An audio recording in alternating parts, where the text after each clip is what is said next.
Yes, hi mga ka-rockers, this is Ronald Rocky and back with Hilo Cuerva.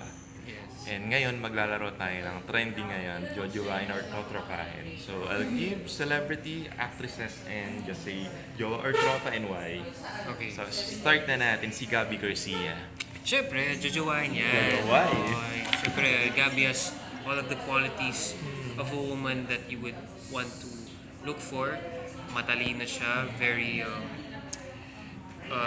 she knows herself well, very strong character, strong and independent at alam mong ano na kayang-kaya niya yung sarili niya. So you know that she can do whatever she wants. Si Bea Binene.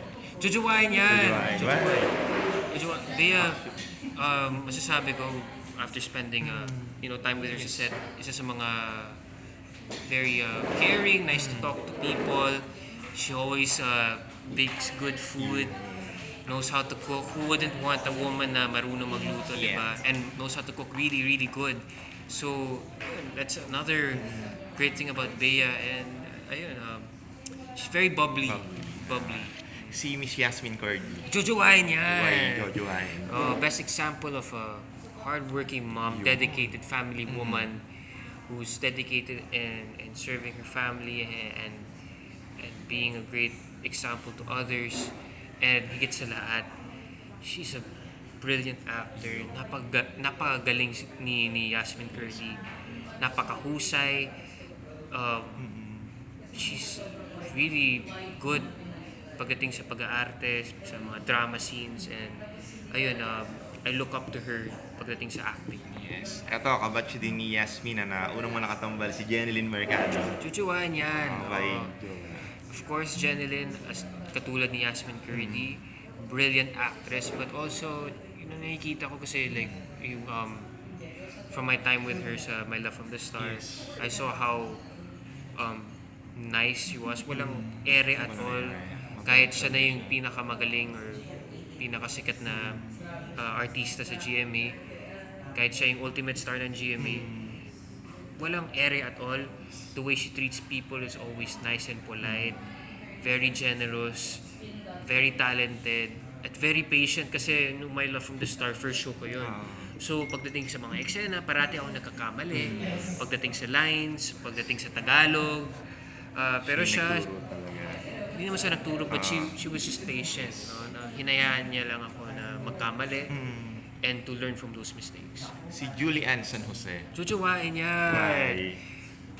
Best singer in GMA. Yes. But more than that, I think, makikita mo kay Julie na may breeding siya, na may values siya, that she's raised, in a good way. She was raised siguro by a good mom, in a good environment, intelligent as well.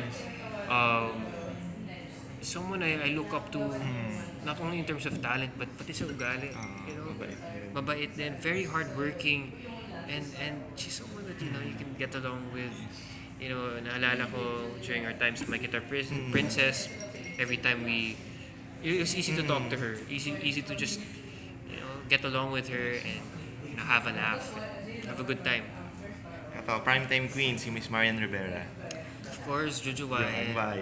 Kahit Lahat hindi na lang daw Jojo na. Wain. Well, of course, Marian Rivera is a brilliant actress, good mom, and higit sa lahat, very supportive of her husband, si Kuya Dong. So for me, who wouldn't want a wife na very Sobrang supportive caring. very supportive sa'yo, na whatever projects you have, whatever work you have, she's there to support you. Si Miss Heart Evangelista. Of course, Jojo Jojo Wain. Wine, bakit? Heart, Heart. she has a big heart. And I'm not trying to be cheesy or cliche, no? Pero kasi si Heart rin, marami siyang charities, marami siyang she likes to donate a lot. Yes. And she's always very helpful and very generous. And actually she's very funny. I find her very funny. One time Mabait yan. bait niyan. One time nag-guest siya sa Taste Buddies. Siyempre, kilala natin si Heart bilang, very Yes, parang extravagant. classy, Pero pagdating sa set, parang nagjo-joke siya, humihirit siya, na nakakatawa. And those are things na di ko in-expect yung first impression ko kay Art. Kala ko, very Akala prim and mo, di ba, proper, very parang prim and iba proper. siya. Pero actually, she's very, what's the word? Kalog? Kalog. Very kalog. Yeah. Kahit ganun siya ka, di ba, kakalas. Ito, bago nyo, si Kisses de la Vie. Kakalipat lang sa GMA. This is Delavine. Kakalipat? Ah, Kailan galing lumipat? PBB. This month lang. This month, lumipat na. Oh, si Kisses. Parang chinita din siya. I think for now, totropahin. Kasi I think, how old is Kisses? Mga 20s. 20. 20. Though medyo ka-age ka naman siya. I say totropahin kasi gusto ko muna siya makilala Kilala. before mapunta sa jojowain na stage. But I hope I get to work with Kisses soon. Yes. I'm looking forward to it if ever mangyari yun. I'm really excited and happy na kasama siya sa Kapuso Network. Yeah. Kasama siya sa GMA. And I'm pretty sure here sa GMA, she will get to flourish. Yun. Si Miss Lobby po. Of course. Jojowain. Siyempre, Sobrang bait din yan, si Miss yeah, Lobby. bait. At saka, aminan ko na crush ko si Lovie po.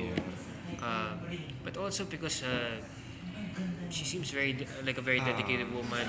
And at this point in her life, she's very accomplished, very successful. So who wouldn't want to, be with someone very accomplished and successful? Si Miss Carla Abellana. Carla Isa mabait na actress ng GMA. Parang lahat jojowain. Jojowain. Tulad ni Lovie po, she's very accomplished and very successful. At saka, napansin ko lang, very sure of herself.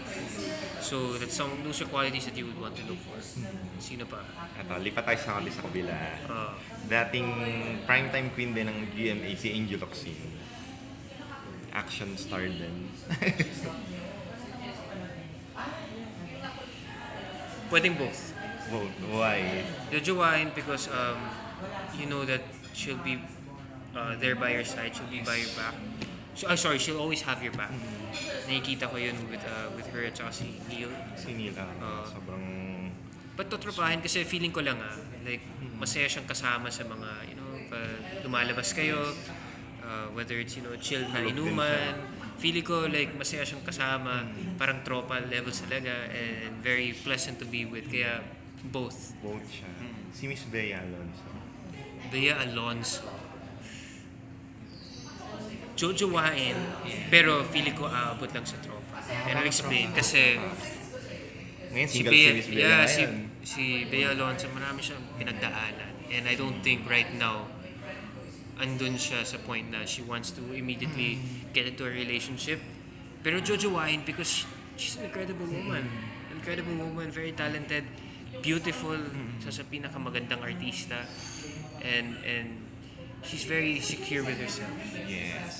But feeling ko lang, she's at the point na she's done with men. Ayaw na niya sa mga lalaki. Sa mga manloloko, ayaw na niya sa mga manloloko.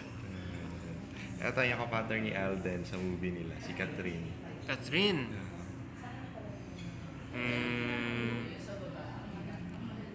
Feeling ko mas okay kung totropahin. Totropahin, Yeah. why? Kasi I find Catherine very kalog. At saka meron na siyang si DJ. Si DJ. So, ako kasi it's hard for me to imagine na may someone other than DJ yung magiging partner or love interest ni Catherine. I think bagay na bagay sila and ayun, I wouldn't want to get in between that. Yes. Yeah. Si Julia Barreto. Julia Barreto, totropahin. Totropa, why? Hindi naman she's marami siyang qualities na mahahanap sa isang jowa or yung gusto mo sa isang jowa. But katulad ni Catherine, I feel like mas okay siya kung tropa kasi para alam mo kasi pag tropa, alam mo hindi mawawala. You guys will just be friends and you can be friends for a long time. So I feel like if you have Julia as a friend for a long time, she could be one of the nicest people. Si Liza Soberano. Isang maganda rin yan. And mabait. Jojowain, but right now hindi available yung option na yan, kaya siguro totropahin. But Liza Soberano I think is Sobrang bait din arguably niya. the nicest and most beautiful actress in the Philippines. You know, kakaiba yung beauty niya. And Pang-international syempre, ang dating niya, eh. pang-international. Pero syempre, alam natin na, you know, may Enrique siya. So, right now, I think yung only option is yung tropa. But, you know, I'm pretty sure you can ask si Enrique Hill. Sasabihin Okay niya, lang ba? jojowain talaga yan si Liza Soberano. She has so many qualities that you would want to have in a girlfriend. Si Nadine Lustre naman. Tropa. Kasi friends na kami. I mean, friends kami ni James also. Ayun, I see them from time to time. So, yeah, tropa talaga. They're good friends. I mean, they're good as friends. Ito last na lang si Maha Salvador. Maha. Action din. Feeling ko kalog rin si si kalog Maha. din She's very funny. Actually, I find si Maha very funny. Kaya, siguro tropa. Pero, again, di naman siya ibig sabihin na hindi siya joable. Very joable si Maha. But I feel like me as a person, I'll have more fun kung tropa. Tropa lang siya. And last, si Kim Chu. Kim Chu? Asian din na chinita. Kim Chu? Pwedeng both, pero naglilin ako sa totropahin kasi mga happy na siya sa love life niya, and she's also funny, always smiling, parating nag-joke. So parang feeling ko if, you know, makakasama ko siya one time in an event or in a inuman or something, she'll be very funny, very fun to talk to. And ayun, for me, mas okay kung dun sa tropa. Ito last na lang pala, si Jessie Mendiola. Jessie Mendiola, isa pa yun sa happy sa love life. But I feel like jojowain si Jessie Mendiola. Although, you know, alam ko like happy siya sa love life. She's very beautiful, very I'd say sexy. But more than the looks, because it's more than just the looks. I feel like, you know, she's at the point in her life na ready na siya settle down and, you know, be happy and ayun, she's at the point na gusto na niya magka-jowa, hindi magka-shota. Jowa na talaga. So, ayun. Pero alam ko, like, happy siya sa love life niya. I'm not trying to get in between anything. Yeah. So, ayun. May nakalimutan pa ba ako? May gusto kang dagdag? Ikaw, baka may additional ka pa kung may... Wala na akong maisip. Wala ka na May maisip. gusto ba na hindi natin napanggit? Wala, ikaw, banggit ka lang ng mga artista. Game naman ako. Feeling ko nasabi ko na lahat eh. Yeah, Meron pa ba? nasabi mo na? Sino Ikaw. pa ba? Maisip. Sino pa ba? Daming Halos lahat artista. na eh, oo nga eh. Kabila, tsaka dito. Dami pang artista. Oo nga. Yeah. Pero lahat naman sila nakasama mo na, even in work, even in a particular project. Or Hindi lahat. Honestly, mga unang mga kapusok artist lang yung nabanggit mo, yung mga nakasama ko pa lang. Like sila Bea, Gabby, Yasmin, Julie, Janelyn. Sila pa lang. Them 5. And looking forward, meron ka bang gustong makasama dun sa kanila, sa mga nabanggit? If ever, siguro wishlist mo lang. Maybe top 3. Wishlist, parang ito. So, kasi ganito. Ako kasi, ayoko i-limit kasi pag binigay ko yung top 3, feeling ko, parang yun lang abangan mo. gusto ko kasi like lahat talaga maging option. Because ako naman, I'm really open to it. Because I always look at it as an ability to grow as an actor, to grow as a person, to grow in this industry whenever I'm partnered with different people. Pag iba yung mga nakakasama ko sa set, I feel like it gives me an opportunity to actually flourish and grow. So hopefully, I get the opportunity to work with more female actresses na maging partner ko sila, because I feel like they can actually help me become a better actor and a better person. Yes, and ang ganda nito sa iba't ibang show mo sa GMA from Love from the Stars, dun sa Gital Princess, ngayon Beautiful Jazz, iba-iba yung nagiging kalab team mo, di ba? Oo nga, Hindi ka iba-iba yun. nag-stuck. Yun, yan yung Ang mga... ganda ng... And ako, ano sobrang mo, gusto ko lang magpasalamat sa GMA na ganun yung mga naging projects ko, na hindi hindi ka ako na... na-stuck sa love team. Hindi ako talaga, na-stuck di sa ba? isang love team. They gave me projects and Yes. opportunities to work with different women and to really explore, my craft and, my ability as an actor. Yeah. And they continue to give me those opportunities. Okay, and yun, thank you Hill and congratulations sa success mo kasi iba-ibang project din ang napapanood namin sa'yo. Maraming salamat. And looking forward for more this 2020. So thank you and congrats again. Thank you.